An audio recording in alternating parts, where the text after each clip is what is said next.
Hey everyone, this is Dave here with a look at performance in Call of Duty Infinite Warfare. Now, we came away pretty impressed when seeing the game running on PlayStation 4 Pro. During the first hour, the title appeared to hold a mostly solid 60 FPS, something we haven't seen this series do for quite a while, and that's despite the fact the game pushing some impressive visual effects, from multiple layers of post-processing to some incredible dynamic lighting. It's seriously impressive stuff, but what about the other consoles, the standard PS4 and Xbox One? Well, let's start with the basics. All three formats use a dynamic resolution scaler. On PS4 Pro, we're looking at scaling on both axes, with resolutions ranging from around 1560p all the way up to native 4K, depending on the rendering load. Whereas on the base PS4 and Xbox One consoles, we see resolution locked on the vertical axis to 1080p.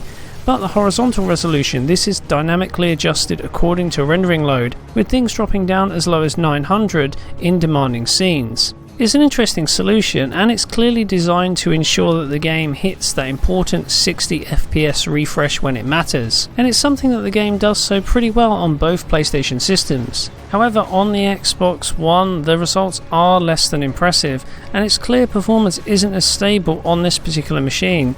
On PS4 Pro, we're looking at mostly solid 60 FPS with only a few drops here and there, but nothing particularly impactful.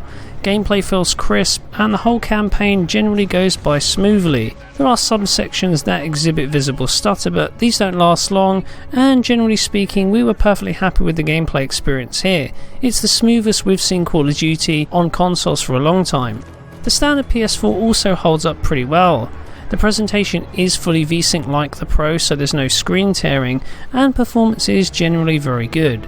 It's not quite as solid though, and we do see a fair amount more of those smaller framerate drops, with metrics varying between 50 and 60 FPS. This does result in some mild stutter in a few common firefights, but overall the results are rather good, and the game spends the majority of its time running at the desired 60 FPS target, resulting in smooth and consistent gameplay. The Xbox One version though doesn't hold up quite so well. Here Infinity Ward are using adaptive VSync, which introduces tearing into the mix.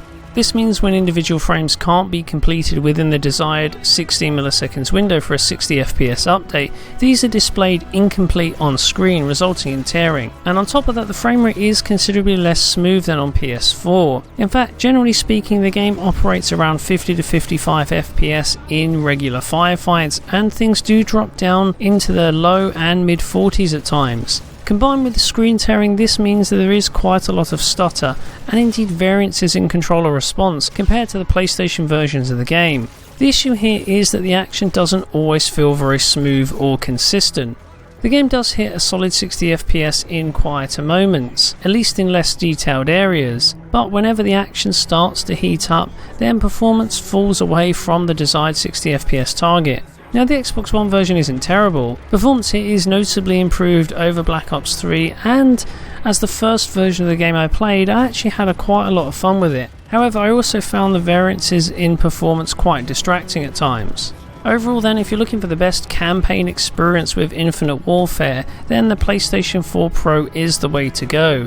You get improved image quality in 1080p and 4K, and performance is the most solid of the three, and as a result the experience is great fun to play. Meanwhile, in terms of the standard consoles, the PS4 version takes point. While the game doesn't hit a perfect 60 FPS at all times, the experience generally feels very fluid, and it's definitely a step up over the Call of Duty games we've seen over the last few years. Unfortunately, this level of stability doesn't quite translate over to Microsoft's platform too, which is a shame, as we actually feel that despite running at a lower resolution at various points, it actually holds up rather well from an image quality perspective, and the effects work and overall graphical quality actually appears very similar across all three versions. The game is still enjoyable to play, but the experience just isn't quite as polished as it could be.